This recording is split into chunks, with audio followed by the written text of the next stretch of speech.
Sois honnête. Combien de matins tu démarres en pilote automatique, téléphone en main, sans aucun vrai plan pour ta journée? Jim Rohn expliquait que la différence entre quelqu'un qui réussit et quelqu'un qui subit sa vie commence dans la première heure du matin. Dans cette vidéo, on va voir ensemble 7 habitudes qu'il utilisait pour gagner sa journée avant même 8 heures.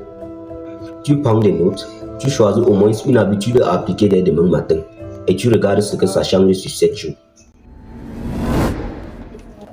Première habitude, se lever tôt avec une intention claire. Première habitude de Jim Rohn, se lever tôt, mais surtout se lever avec une intention claire. Se lever tôt, ce n'est pas un délit de 5 heures du mat pour faire journée sur Instagram. C'est simplement décider de prendre de l'avance sur ta journée au lieu de la subir. Quand tout le monde dort encore, tu as une fenêtre du silence total pour toi, sans notification, sans distraction, sans demande. Jim Rohn disait, soit tu diriges ta journée, soit ta journée te dirige. Se lever tôt, c'est la première façon de prendre le volant. Concrètement, ça veut dire quoi pour toi? Ça veut dire que ton réveil n'est plus une loterie. Tu ne te réveilles plus quand tu peux. Tu te réveilles à une heure choisie. Pas besoin de commencer à 5 heures. Si aujourd'hui tu te réveilles à 7h30, mets ton réveil à 7 heures pendant une semaine. Tu gagnes déjà 30 minutes de vie consciente chaque matin. Mais le plus important, ce n'est pas l'heure. C'est le pourquoi tu te réveilles. Si tu te réveilles uniquement parce qu'il faut aller au travail, ton cerveau associe le réveil à l'obligation et à la fatigue. Si tu commences à te lever pour toi, pour progresser, pour te former, pour prendre soin de ton corps, pour avancer sur un projet, ton cerveau commence déjà à associer le matin à une opportunité. Ce soir avant de dormir, tu écris sur une feuille. Demain je me lève à, tu mets l'heure, pour, tu mets l'action précise. Par exemple 6 heures pour lire 10 pages, 7 heures pour marcher 15 minutes. Tu verras que quand ton réveil sonne, ce n'est plus juste un bruit agaçant. C'est un rappel de l'engagement que tu as pris avec toi-même. Et c'est ça la vraie discipline. Fais ce que tu as décidé même quand personne ne te regarde. Si tu arrives déjà à maîtriser cette première habitude pendant 7 jours d'affilée, ta relation au matin ne sera plus jamais la même. Habitude 2. Lecture du matin. Deuxième habitude de Jim Rohn. Lis tous les matins. Pas pour faire le lecteur intelligent. Pour une raison simple. Tu ne peux pas avoir une vie plus grande avec toujours les mêmes pensées dans ta tête. La lecture, c'est la meilleure façon de voler le cerveau de quelqu'un qui a 20, 30, 40 ans d'avance sur toi. En 10 ou 15 minutes, tu peux télécharger dans ton esprit ce que cette personne a mis toute une vie entière pour comprendre. Jim Rohn expliquait que la pauvreté de l'esprit vient souvent d'un seul truc. Les gens regardent plus la télé qu'ils ne lisent des livres. Lui faisait l'inverse. Chaque matin, il ouvrait un livre qui le tirait vers le haut. Business, philosophie, biographie des gens qui avaient déjà accompli ce qu'ils voulaient accomplir. Concrètement, comment tu appliques ça? Tu ne lis pas au hasard. Tu choisis un livre qui répond à ton problème du moment. Discipline, argent, confiance, productivité, spiritualité. Tu ne lis pas pour finir le livre. Tu lis pour voler des idées. Une phrase qui te percute vaut plus que 20 pages survolées. Et tu n'attends pas d'avoir une heure parfaite. Tu bloques 10 à 20 minutes, mais tous les matins. La règle est simple. Pas de scroll avant au moins 10 pages lues. Tu te fais un coin lecture, chaise, carnet, ton livre. Dès que tu as fini de te lever et de t'habiller, tu t'assois, tu ouvres le livre et tu t'absorbes dedans. Sans musique, sans multitâche. Et surtout, tu ne t'arrêtes pas à lire. À la fin de ton temps, tu notes une phrase et une action. La phrase qui t'a plus marqué est ce que tu peux en faire aujourd'hui concrètement. Si tu répètes ce processus tous les matins pendant 30 jours, il se passe 2 choses. 1. Ton vocabulaire change. Tu commences à parler avec les mots des gens qui ont réussi, pas avec les phrases des défaitistes.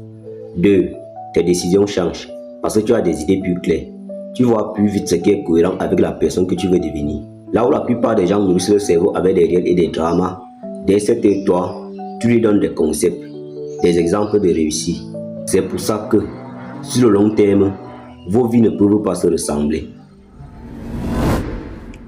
Habitude 3. Audio inspirant. Troisième habitude de Jim Rohn. Remplis ton esprit le matin avant que le monde ne le pollue. La plupart des gens se réveillent et la première chose qu'ils font c'est scroller Instagram, TikTok, les news. Résultat, dès 7 heures du matin, leur cerveau est déjà saturé d'embrouilles, d'angoisse et de comparaison. Jim Rohn faisait l'inverse. Il utilisait ses premières minutes disponibles pour écouter du contenu qui l'élevait. Pas de bruit, pas de divertissement, du carburant. Ton cerveau c'est comme un fil d'actualité. Ce que tu lui montres en premier le matin il le prend comme référence pour le reste de ta journée. Si tu commences avec des mauvaises nouvelles, des clashs, des vies parfaites sur Instagram, tu programmes ta journée sur stress, agitation et comparaison. Si tu commences avec un mentor qui te parle de la discipline, une conférence qui te rappelle que tu es responsable de ta vie, tu programmes ton cerveau sur progrès, action et responsabilité. Concrètement, tu fais quoi? Tu prends 20 à 30 minutes où tes mains sont occupées et ton cerveau est libre. Pendant que tu te douches, pendant que tu t'habilles, pendant que tu prends ton petit déj, pendant que tu es dans le transport, tu transformes ce temps mort en temps d'alimentation mentale. Tu peux écouter une conférence de Jim Rohn, un audiobook ou une playlist motivante. Tu ne laisses pas le hasard décider. La veille, tu choisis ce que tu vas écouter exactement le matin. Tu prépares la vidéo, la playlist. Comme ça, au réveil, tu as juste un bouton à appuyer. Et après ton écoute, tu prends 30 secondes pour noter une idée, une phrase qui t'a marqué. Au bout de 30 jours, tu as 30 idées puissantes écrites en noir sur blanc. Et tu verras un truc, tu parles différemment, tu réagis différemment, tu tolères moins la médiocrité. Tu es le résultat de ce que tu laisses tous les jours entrer dans ta tête. Habitude 4. Bouger ton corps. Quatrième habitude de Jim Rohn. Bouger ton corps dès le matin. Pas pour devenir bodybuilder. Pour une raison simple. Ton énergie physique définit ton énergie mentale. Tu peux avoir toutes les idées du monde. Mais si ton corps est mou, lourd, fatigué, tu ne feras rien. Jim Rohn disait, ton corps est le véhicule de ta vie. S'il est faible, le reste devient difficile. Ton objectif, ce n'est pas de battre un record. Ton objectif, c'est de passer de « je viens de me réveiller » à « je suis actif ». Quand tu bouges ton corps, il se passe 3 choses. Ton sang circule plus vite, ton cerveau reçoit plus d'oxygène, ton corps libère des endorphines. Résultat, tu te sens plus réveillé, plus concentré, plus positif. Et tu envoies un message clair à ton cerveau. On est en action aujourd'hui. Tu n'as pas besoin d'une heure de sport. Voici un protocole simple en 10 minutes. 2 minutes de respiration avec étirement. Grand cercle des bras. Étirement du dos, des jambes, du cou. Respiration profonde. 5 minutes d'étirement dynamique. Montée des genoux. Pompe inclinée. 3 dernières minutes de gainage ou exercice de base. Plancher, abdos, tout ce que tu vas améliorer. Ça tient en 10 minutes. Tout le monde a 10 minutes. Et pour ne pas abandonner au bout de 3 jours, tu fais 3 choses. 1. Fixe un rendez-vous clair. Après m'être brossé les dents, j'enchaîne avec mes 10 minutes de mouvement. 2.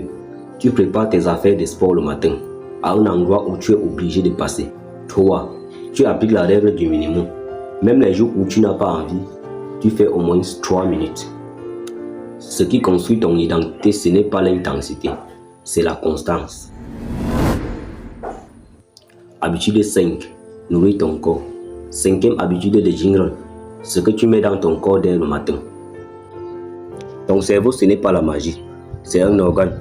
Et un organe, ça fonctionne avec du carburant que tu lui donnes. Beaucoup de gens font ça, ils dorment mal, se lèvent à la dernière minute, avalent un café à jeun, un truc sucré, et s'étonnent d'être explosé avant 10 heures. Ce n'est pas ta vie qui est nulle, c'est ton carburant. Traite ton corps comme quelqu'un qui compte vraiment pour toi. Habitude 6. Revoir tes objectifs chaque matin. 6e habitude de Jim Rohn. Regarder ses objectifs en face chaque matin. Sans ça, tu deviens esclave de l'urgence. Revoir tes objectifs, c'est remettre ton GPS à 0. Sinon, tu avances, mais pas vers ta vie. Habitude 7. Gratitude et affirmation. 7e habitude de Jim Rohn. Travaille ton état intérieur. La gratitude te rappelle ce que tu as. Les affirmations te rappellent qui tu deviens. Et ce que tu rappelles chaque matin finit toujours par devenir ta réalité. Voilà, tu viens de voir les 7 habitudes matinales de Jim Rohn. Tu n'as pas besoin de toutes les appliquer. Tu as juste besoin d'en choisir une. Rappelle-toi d'une chose, ta vie ne change pas par hasard. Elle change le jour où tu décides de changer tes matins. Si tu veux vraiment réussir ton année, clique sur le lien en description et rejoins notre formation au progrès personnel. C'est totalement gratuit.